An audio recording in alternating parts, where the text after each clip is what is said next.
सच घटे या बढ़े तो सच ना रहे, झूठ की कोई इंतहा ही नहीं। मतलब सच को अगर कम करके या उसको बढ़ाकर बोला जाए तो वो सच नहीं रहता है, और झूठ को जितना चाहे बढ़ाकर बोल लो उसकी कोई लिमिट नहीं होती है। और यही भारत का मीडिया भक्त और भाजपा का आईटी सेल कर रहा है राफेल लड़ाकू विमानों को लेकर। राफेल लड़ाकू विमानों के 5 विमानों की खेप बहुत लंबे इंतजार के बाद अब अंबाला की एयरबेस पर पहुंच चुकी है। तो सबसे पहले तो इंडियन एयरफोर्स के जाबाजों को इन 5 राफेल लड़ाकू विमान मिलने पर बहुत ढेर सारी मुबारकबाद, कॉन्ग्रेचुलेशंस। और अब बात करते हैं जोकर मीडिया की। नहीं, इस मीडिया को जोकर मीडिया कहना तो सही नहीं होगा, क्योंकि जोकर तो बेचारे लोगों को एंटरटेन करते हैं, उनका दिल बहलाते हैं, उनको हंसाते हैं।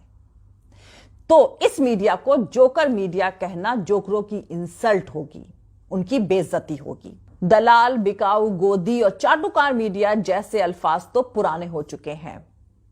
जबान थक चुकी है इन वर्ड्स को रिपीट कर करके, और आप लोगों के कान भी पक चुके होंगे इन लफ्जों को सुन सुन के। इन देश के गद्दारों के लिए कोई नया नाम ढूंढना पड़ेगा। बहरहाल इस मीडिया ने राफेल की इतनी तारीफें करी हैं कि फ्रांस वाले बेचारे खुद परेशान हो गए हैं।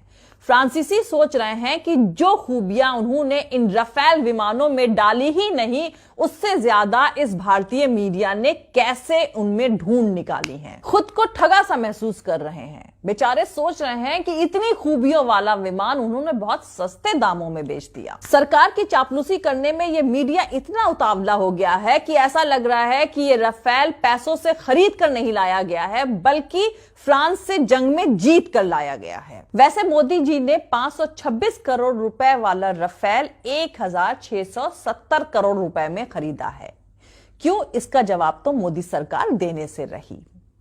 इससे पहले भारत ने रूस से 1997-98 में सुखोई विमान खरीदे थे, और अब ये 20-21 साल के बाद राफेल की डील हो रही है और राफेल विमान खरीदे गए हैं। फ्रांस से 5 राफेल लड़ाकू विमान भारत पहुंचने की वजह से लद्दाख में इंडियन एयरफोर्स की ताकत में इजाफा तो होगा ही, लेकिन यह कहना गलत होगा कि इससे पाकिस्तान और चाइना के एयरफोर्स की कमर टूट जाएगी, जैसा कि चापलूस मीडिया बता रहा है। यह बात सही है कि राफेल लड़ाकू विमान आने से इंडियन एयरफोर्स की ताकत में इजाफा तो होगा, लेकिन ये राफेल विमान जो लाए जा रहे हैं इनकी तादाद बहुत कम है, क्योंकि ये 36 राफेल लड़ाकू विमान जो कि 2022 तक भारत पहुंचेंगे, वो तो सिर्फ अंबाला और वेस्ट बंगाल के हासीमारा स्क्वाड्रन में ही खप जाएंगे। अब आपको बता दें कि राफेल विमानों को खरीदने की सिफारिश फरवरी 2012 में करी गई थी,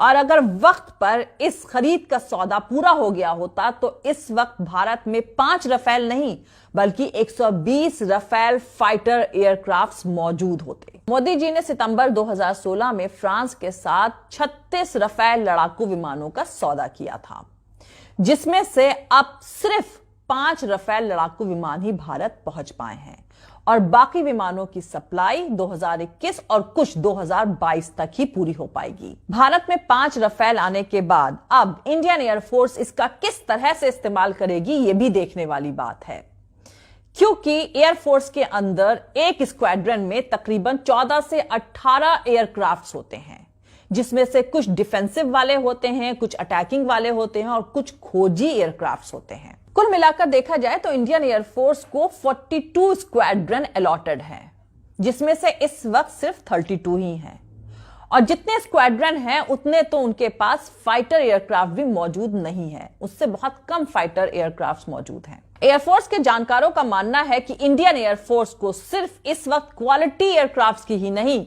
बल्कि क्वांटिटी की भी जरूरत है, यानी उनकी तादाद भी ज्यादा चाहिए है अगर आपको पाकिस्तान या चाइना से मुकाबला करना है तो।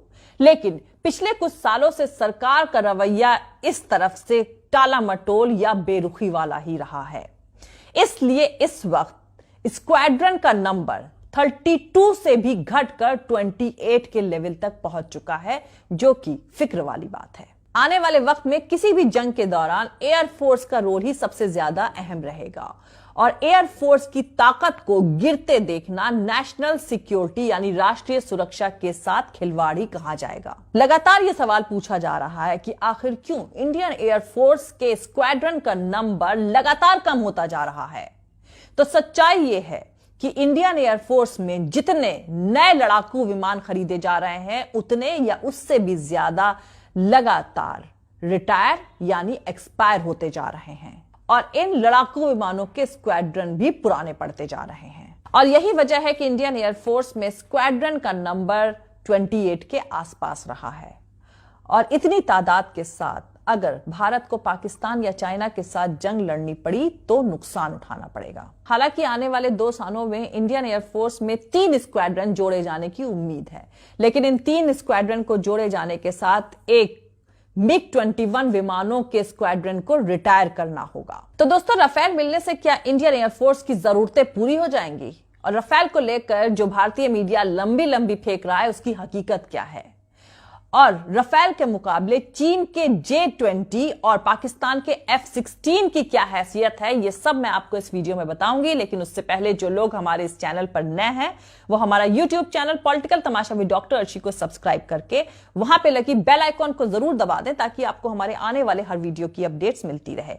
और दोस्तों, अगर आपको हमारा काम पसंद आता है, हमारे वीडियोस पसंद आते हैं तो www.patreon.com/Dr Arshi Khan पर जाकर डोनेट करके आप हमारे काम को सपोर्ट कर सकते हैं। तो चलिए शुरू करते हैं।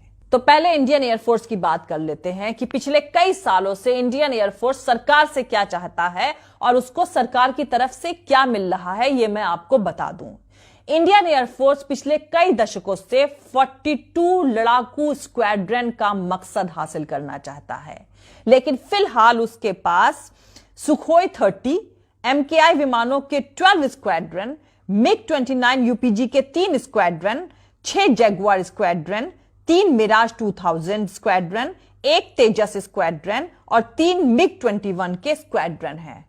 और आपको याद दिला दें कि इंडियन एयरफोर्स में एक स्क्वाड्रन में तकरीबन 16 से 18 लड़ाकू विमान ही होते हैं। 2007 में जब इंडियन एयरफोर्स के लिए 120 medium multi role combat aircraft को खरीदने का प्रोसेस शुरू किया गया था, तब से अब तक सिर्फ